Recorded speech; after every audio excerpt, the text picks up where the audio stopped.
कपिल जी, सोलन से, हिमाचल प्रदेश। महाराज जी, आपके चरणों में कोटि कोटि प्रणाम।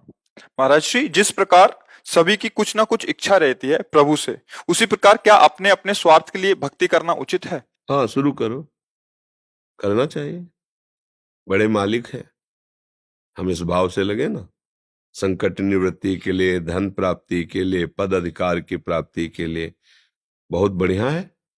गलत आश्रय लेने से अच्छा है सच्चिदानंद प्रभु का आश्रय लेकर अपनी कामनाओं की पूर्ति करे। अगर प्रभु से कामनाओं की पूर्ति की अंदर भावना रखेगा तो उसका मंगल ही मंगल होता चला जाएगा। कामनाओं की भी पूर्ति होगी और भगवान का शुद्ध मार्ग भी मिल जाएगा, क्योंकि आश्रय उसने बोध स्वरूप भगवान का लिया है ना। तो हम तो अज्ञानी हैं, लेकिन वो तो ज्ञान स्वरूप है ना। जैसे किसी बात की पुष्टि के लिए उदाहरण से पुष्ट हो जाता है। भगवान ब्रह्मा जी ने करदम जी को आदेश किया कि हमारी इच्छा है आप प्रजा को बढ़ाइए, क्योंकि भगवान ने हमें सेवा दी सृष्टि विस्तार, ब्रह्मा जी का सृष्टि रचना। तो करदम जी जब उनसे प्रकट हुए तो कहा हमारी आज्ञा का पालन करो, सृष्टि का विस्तार करो, बढ़ाइए। उसके लिए स्त्री चाहिए, क्योंकि सृष्टि का। तो उन्होंने किसी से याचना नहीं की, सीधे भगवान की आराधना की।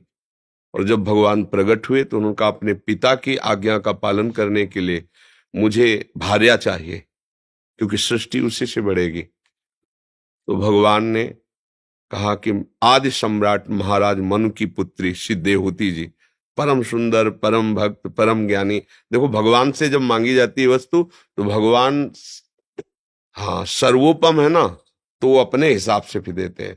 देवहूति जी से ब्याह कराया, आगे नहीं मांगा था उन्होंने कुछ। और भगवान ने स्वयं कहा कि मैं स्वयं पुत्र के रूप में अवतरित होकर तुम्हें परम पद प्रदान करूंगा। ये अपनी तरफ से किया। भगवान से जब कोई वस्तु मांगी जाती है तो भगवान वस्तु देते हैं, साथ में ज्ञान भी दे देते हैं। तो मुझे लगता है कि बहुत बढ़िया बात है किसी और से न मांग करके भगवान से मांग। और जैसे एक भिखारी दूसरे भिखारी से मांगेगा तो उसकी पूर्ति हो पाएगी क्या? यहाँ सब कामना से युक्त है। तो हम अगर किसी से मांगे भी तो ऐसा ही मांगना होगा जैसे एक भिखारी दूसरे भिखारी से मांगे।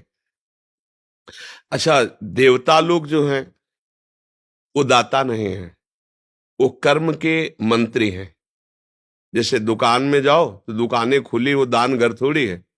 100 रुपया है तो 100 रुपया की चीज ले लो, 500 तो 500 की चीज लो, नहीं है तो हटा दिए जाओगे दुकान। समय क्यों बर्बाद करे, चल बाहर। ऐसे ही देवताओं को आपके पास शुभ है, पुण्य है तो उसके अनुसार से फल मिलेगा, पुण्य नहीं है नहीं मिलेगा।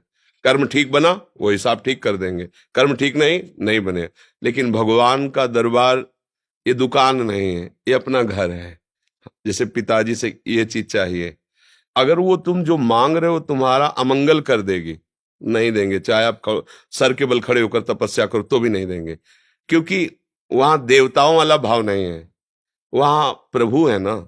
तेरा मंगल होगा ऐसा नहीं हो सकता, मंगल भवन भगवान वो नहीं देंगे।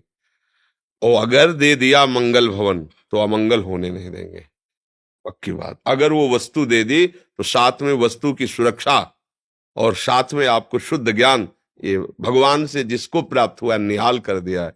पर भगवान से मांग तभी पूर्ति होती जब केवल भगवान से करे। बने तो रघुबर ते बने, बिगड़े तो भरपूर, तुलसी और अंते बने, ताबन में पे धूर, फिर निहाल हो जाए। जैसे उदाहरण में झिड़क दिया सुरुचि जी ने कि तू सुनीति के गर्भ से पैदा हुआ है, इस सिंहासन पर बैठे हुए महाराज उत्तानपाद की गोद में बैठने का यद्यप अधिकारी है, पर उन्होंने अपनी रुचि के प्रतिकूल चेष्टा देखी ना। उनका नाम सुरुचि है। जा पहले नारायण का भजन करो, मर, और मर के मेरे गर्भ से प्रकट हो तब इसका अधिकारी होगा। वो अपनी माँ के पास गए, बोले माँ ऐसा भी माता ने कहा है। उनके आंसू आ गए कि बड़ी रानी तो हम ही हैं, उनको ऐसा नहीं बोलना चाहिए, पर महाराज तो हमारा बिल्कुल आदर नहीं कर रहे हैं, क्योंकि नवीन हो तो। बेटा, माता ने ठीक कहा है, तुम्हें जो कुछ चाहिए भगवान नारायण से मांगो जाकर। हम तो किसी तरह तुम्हें नहीं दे पाएंगी, क्योंकि महाराज रानी के अधीन है और बड़ी रानी ये थी। जाओ हमारा आशीर्वाद है, तुम्हारी भगवान हरि रक्षा करेंगे। बस निर्णय किया कि मुझे वो पद प्राप्त करना जो पिता क्या पितामह को भी न प्राप्त हो, और भगवान तो प्राप्त हुआ। आज भी ऐसी अटल पदवी ध्रुव जी को प्राप्त है कि सप्त ऋषि परिक्रमा करते हैं, सब लोग नमस्कार करते हैं। ऐसी भगवान, भगवान से मांगे तो थोड़ा हट कर ले कि लेंगे तो आपसे ही लेंगे। आप जहां से भेजना पहले मुझे संकेत करना कि मैं ही आ रहा हूं, अगर दूसरे तो फिर हम नहीं लेंगे। निहाल हो जाओगे, निहाल वस्तु भी मिलेगी। और विभीषण जी जब लंका से चले थे ना, तो मन में आया था कि आज तो तू लात मार रहा है ना, और जिन भगवान का अपमान कर रहा है मैं उन्हीं की शरण में जा रहा हूं, तेरा सर्वनाश कराकर इसी सिंहासन पर बैठूंगा। तो सर्वनाश बाद में हुआ, पहले सिंहासन का अधिकार भगवान ने दे दिया। जात ही राम तिलक ते सा, तुरंत लाओ समुद्र का लंकाधिपति। भगवान का स्वभाव है, यदि मांगोगे ना। फिर विभीषण जी ने कहा कि प्रभु अविरल भक्ति दीजिए, ये तो वासना थी हट गई, उर्कछु प्रथम वासना रही, प्रभु पद प्रीति सरित सो वही। हे कृपालु अब अपनी अनपायनी भक्ति दो। बोले वो भी मिलेगी, जाओ एक कल्प तक राज्य करो और मेरी भक्ति में मगन रहो, और शरीर पूरा कर हमारे साकेत धाम को आओ। ये भगवान की कृपालुता है।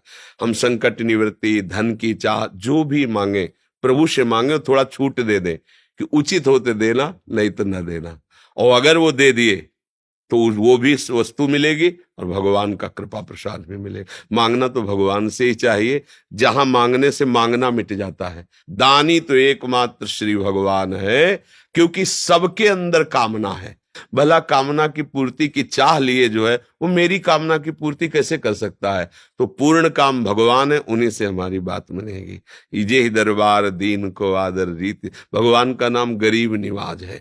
एक बार जिसने झोली फैला दी इनके सामने, तेरे दरबार की आली निराली शान ये देखी, सखावत खुद तेरी गलियों में चक्कर काटते देखा, फैलाया हाथ जिसने तेरे दरबार में आकर, तुझे देते नहीं देखा मगर झोली भरी देखी है। वो ऐसे नहीं दिखाए कि यार गए तो कुछ मिला नहीं, पर उधर जब लौट के जाओगे तो निहाल हो जाओगे। भगवान का दरबार ऐसा है।